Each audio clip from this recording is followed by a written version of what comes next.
I remember it was early 2015 when I created this channel. It was a dark, rainy Friday night that turned into an early Sunday morning, but after a few days of considering it, I decided to finally search Google for how I could create a YouTube channel.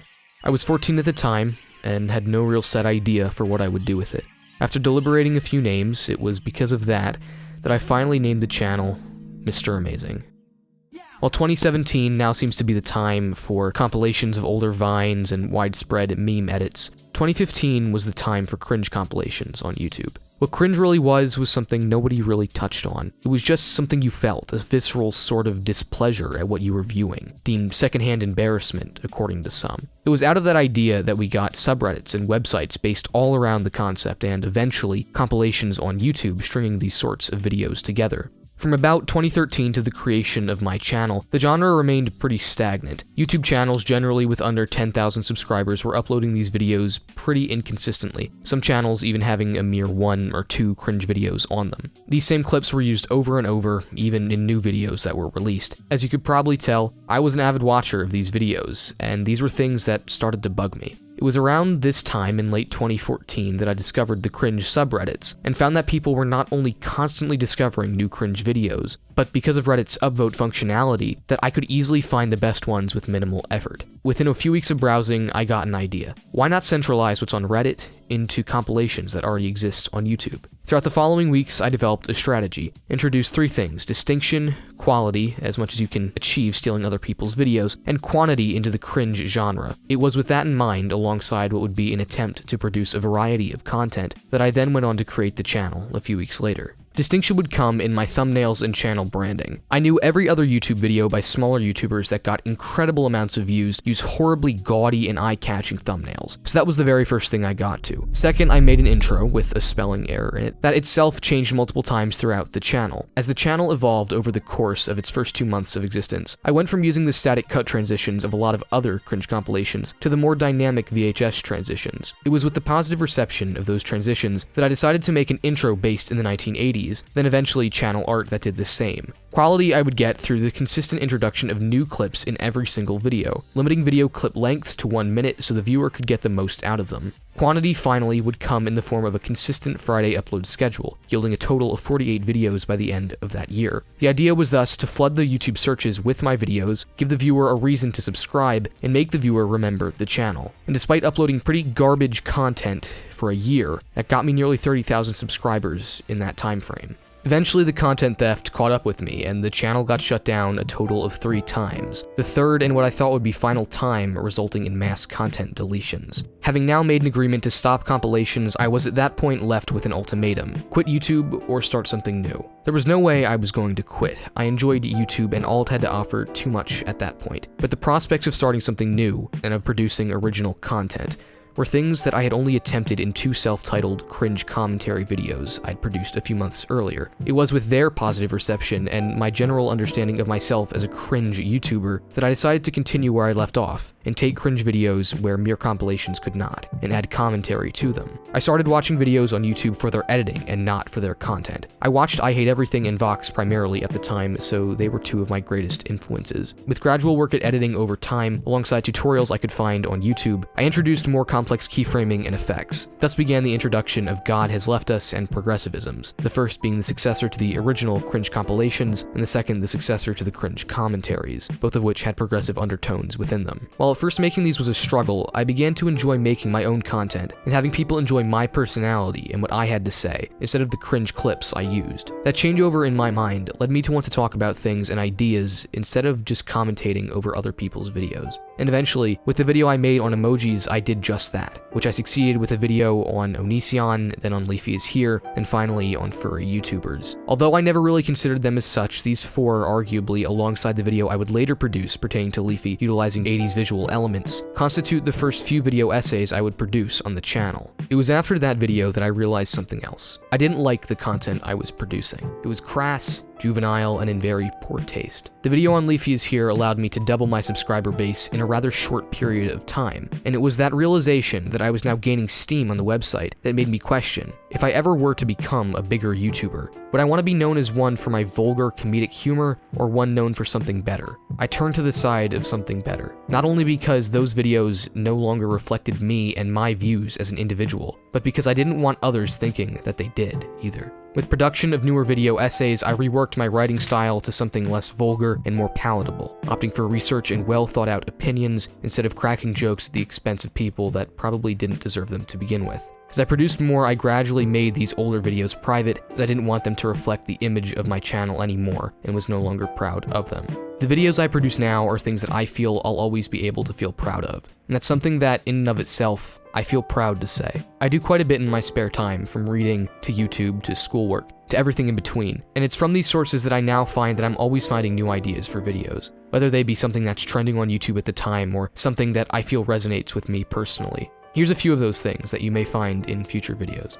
As for my editing now, it's based on Captain Christian's style along with Vox's and the Nerd Writers more than anything, along with my own personal style. I developed it simply through observation and recreation of what I could find on the net, and so, in a sense, I simply taught myself everything I now know, as I'm sure Christian and the Nerd Writer did as well. The style I use simply arose out of that general recreation with the purpose of getting elements on and off screen, and finding the most visually pleasing ways of doing that.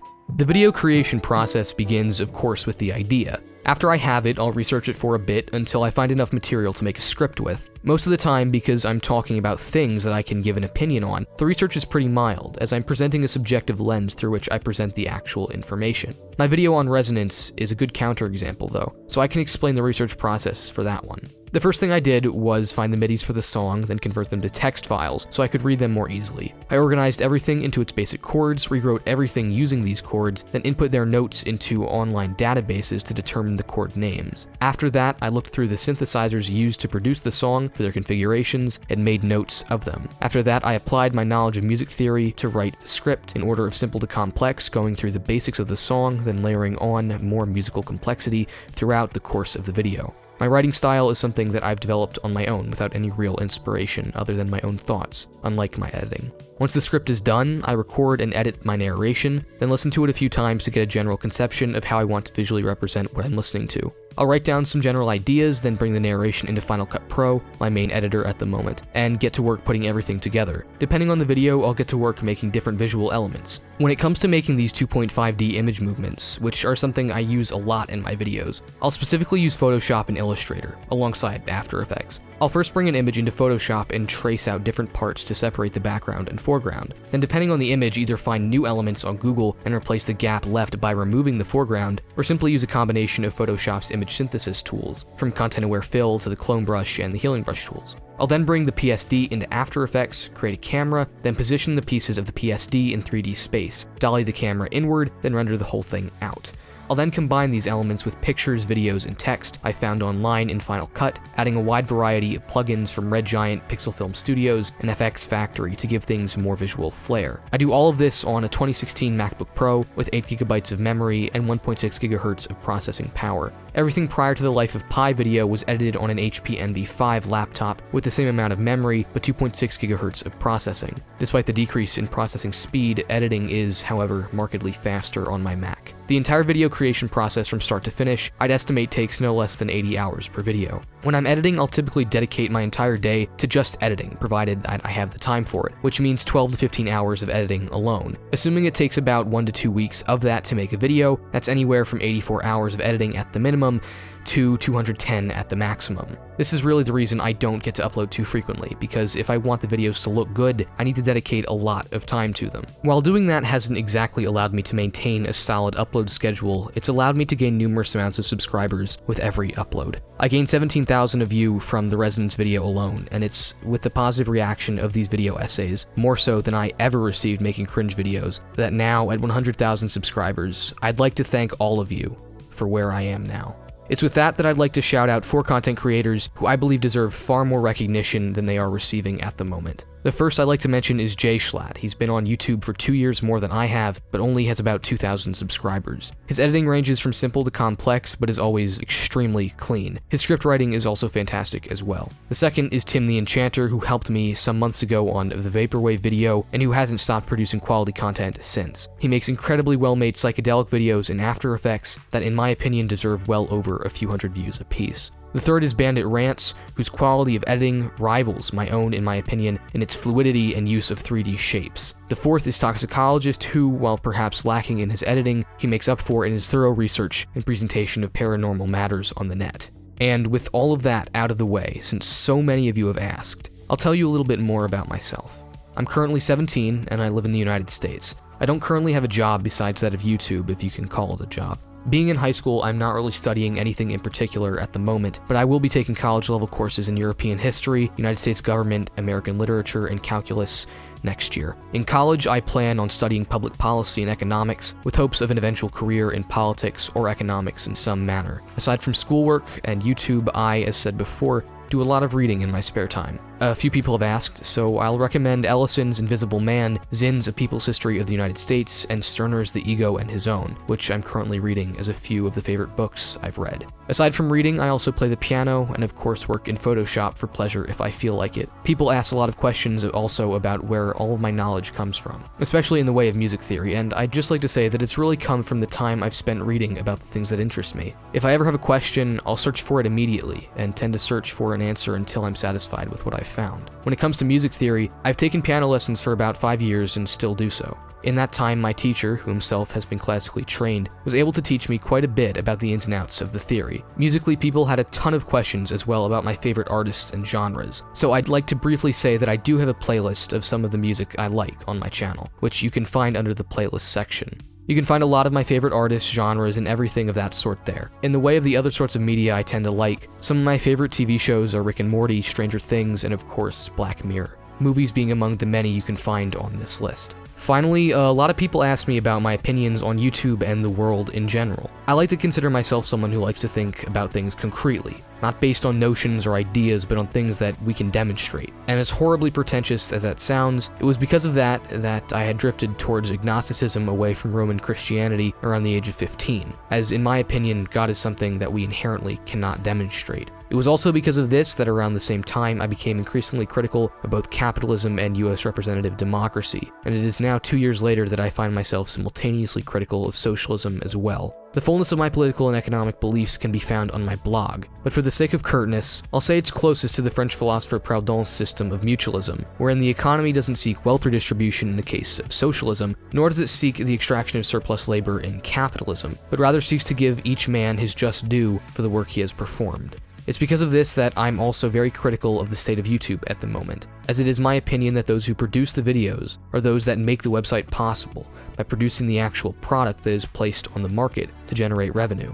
If I could make one change to the website, I would make it more accountable to the people actually performing this labor, as despite the fact I spent 200 hours producing my video on Resonance, a video nearing 300,000 views, I'm not allowed to monetize it, as someone else's intellectual property is very briefly used within it. Other than that, my experience on this website has been fantastic, and I really do enjoy producing videos for it, and for all of you.